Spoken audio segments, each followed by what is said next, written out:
Hello, it's my privilege to be with you this morning, and I appreciate God for allowing us to be together again. My name is Felix Ukeke. I'm your marriage counselor and coach, and this is Marriage Without Tears channel. Today we are going to be discussing a topic of vital importance, and I want you to pay ultimate attention. I know you'll be edified in the end, so may the Lord give you understanding and insight as you listen. What is our topic today? Our topic is titled, The Essence of Marriage. The Essence of Marriage. Some time ago, a young lady walked into my office, very depressed and very, very angry. She said to me, "Daddy, I don't know why my mommy and daddy are so much pestering me on the issue of marriage. I want to live a single life. I prefer the way I am. I go out, I fulfill whatever God has called me to do. I prefer it that way. I don't know why I have to be encumbered by this thing called marriage. Why is it that I cannot be allowed to live my life the way I desire it?"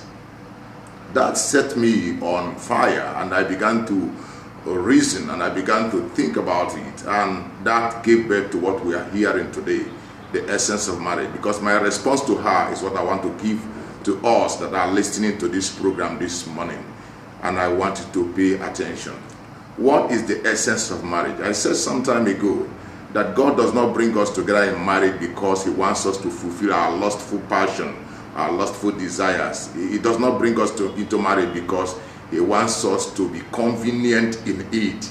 No, marriage is not created for convenience. Marriage is essentially established by God to fulfill His divine purposes for His set generation at His set time. And then He looks out for a man and a woman that are willing, that are made for each other, that we fulfill that divine assignment. That's why God brings us together in marriage. Now, what is the essence of marriage? Essentially, I look at it from this perspective. Number one, to fulfill the divine order of God. The first thing, the first order in heaven is, simply put, peace, unity, and harmony. Unity and harmony. That is what underlines every activity in heaven. And when we are praying, we say, "Let it be done to us on earth as it is done in the heavens." So if we must attain unity and harmony, there is the need for a man and a woman to walk together as one. That is the very first order of marriage, unity and harmony. Everything in heaven works according to that order. The angels, the moon, the stars, everything in the constellation, everything in the universe is about unity and harmony. The only reason why there is so much disharmony upon the earth is simply because of the satanic influence that is all over the whole place. But God desires that heaven shall come upon the earth, and the only way it will come is when a man and woman begins to walk in orderliness, in unity and in harmony. That is why until a man and a woman begins to walk in unity and harmony, it is actually difficult for them to fulfill divine purpose.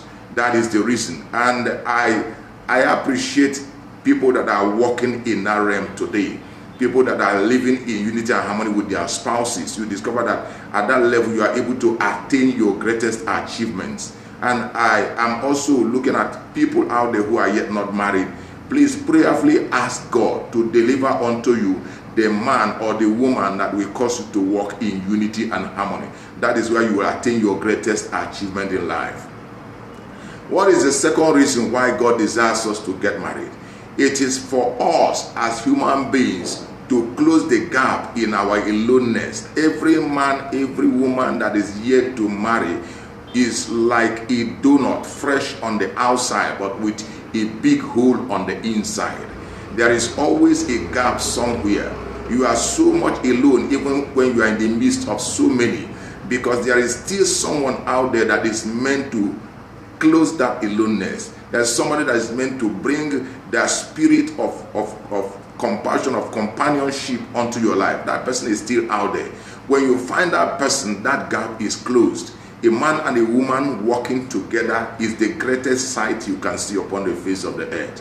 So God desires us to get married in order to close the gap that is created when we are alone. So that is the second reason. And then the third reason, the third essence, is for actually us to bear children.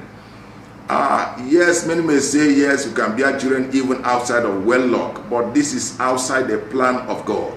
It is not the plan of God for a man and a woman to start giving birth to children when yet they are unmarried. That is not the plan of God. God desires us, first of all, to get married, and then in the institution of marriage, we begin to bring forth children that will be a blessing to mankind.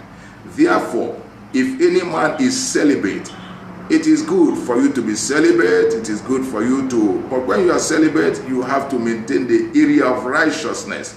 That is the only way you can be fulfilled. But if you are celibate and you declare yourself celibate and you are still going out there, meeting people, meeting members of the opposite sex in secrecy, then you have altered everything about your life. It will demean your life. So I'm saying this day that one of the greatest reasons why God desires us to marry is for us to bear children that will be a blessing to mankind. Fourthly, what is the next reason why God desires us to get married? It is for us to reinforce one another spiritually. We are meant to complete and reinforce one another spiritually. Yes, a man that is praying alone can open locked gates. A woman that is praying alone can actually get heaven activated on that issue. But a man and a woman praying as a couple together in corporate prayer, I tell you, you will break the doors of heaven open and angels will rush to take care of that issue that pertaineth unto you. That is why it is necessary for you to get married and walk as one. God desires it so. The reason why God created a woman is to join the man in the fulfillment of divine assignments.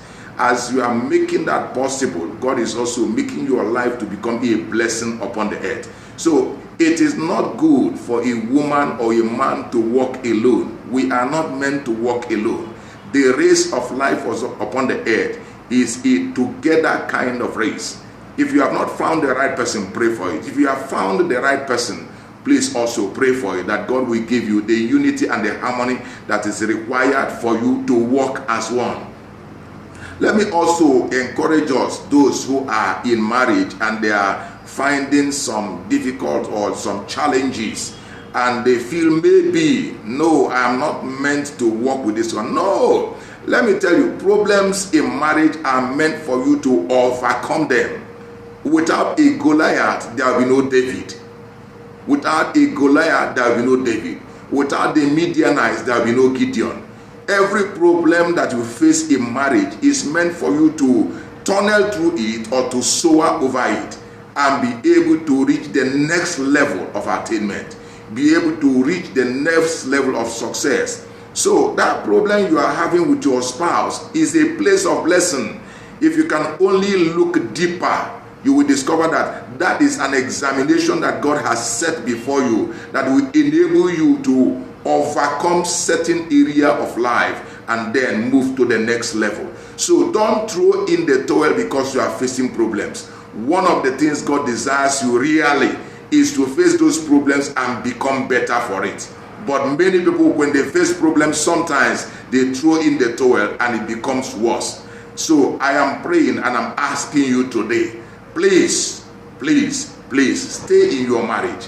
The essence of marriage there are many, but I just bridged it under these 4 areas. And I also want you to meditate upon this carefully, and you will also find pleasure in meditating on that. So please, if you love what we have done so far, I would like you to strike that subscription button by my side. That red button by my side is the subscribe button. Subscribe to this channel.